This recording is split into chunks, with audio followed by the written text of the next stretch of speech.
বন্ধুরা, welcome to my channel. এখন কথা বলবো ইস্ট বেঙ্গলকে নিয়ে। 4 গোলের জয় ইস্ট বেঙ্গলের। চেন্নাইকে হারিয়ে সুপার কাপের আশা জিইয়ে রাখলো লাল হলুদ।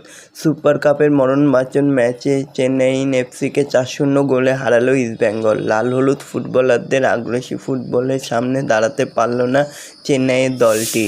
তো বন্ধুরা, এরকমই সব খেলার খবর প্রতিনিয়ত জানতে হলে চ্যানেলটিকে অতি শীঘ্রই লাইক, কমেন্ট, সাবস্ক্রাইব করতে ভুলো না। আর প্রচুর পরিমাণে শেয়ার করে দাও যাতে ভিডিওটা ভাইরাল হয়ে যায়। তো বন্ধুরা, 4 গোলের জয় পেল ইস্ট বেঙ্গল। এই ম্যাচটি তাদের কাছে সত্যি একটা মরণবাচন ম্যাচ ছিল। এই ম্যাচে হেরে গেলে ইস্ট বেঙ্গলের আরও পিছিয়ে পড়তো। তো যাই হোক, ম্যাচটি জিতে তারা সেমিফাইনালের জন্য তৈরি হতে পারবে।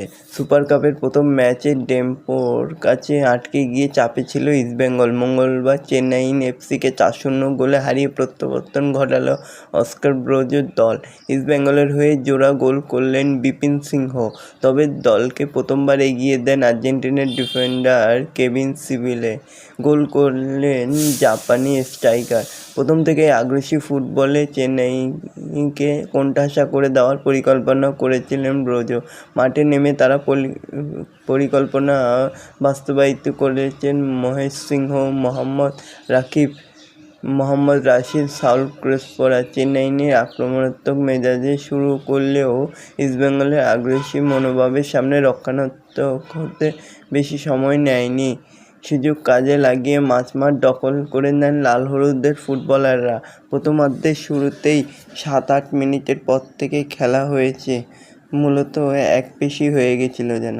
চেন্নাই এফসি দ্বিতীয়ার্ধে কিছুটা গাজোয়ারি ফুটবল খেলতে শুরু করে, তাতে অবশ্য লাভ কিছুই হয়নি। ফুটবলের সামনে ইস্ট বেঙ্গলের কিছুই পরিকল্পনা সব ভেস্তে যায়। 3-0 ব্যবধানে এগিয়ে যায় ব্রোজের দল। তখন কিছুটা রণাত্মক হয়ে প্রতি আক্রমণ নির্ভর করে ফুটবলে চলে যায়। চেন্নাইয়ের ফুটবলাররা তেমন বিপজ্জনক পরিস্থিতি তৈরি করতে পারেনি ইস্ট বেঙ্গল বক্সে। তার মধ্যে তৈরি হওয়া গোলের সুযোগকেও কাজে লাগাতে পারেনি ইস্ট বেঙ্গলের ফুটবলাররাও। 85 মিনিটে হিরোশির একটি দূরপাল্লার শট বারে লেগে ফেলে। আর তখনই দ্বিতীয়ার্ধের সংযুক্ত সময় পেনাল্টি থেকে দলের হয়ে চতুর্থ গোল করেন। এই জয়ের পর 2 ম্যাচে 4 পয়েন্ট হলো ইস্ট বেঙ্গলের। পরের ম্যাচে মোহনবাগানের মুখোমুখি হওয়ার আগেই প্রয়োজনীয় আত্মবিশ্বাসও সংগ্রহ করে নিল লাল হলুদ শিবির।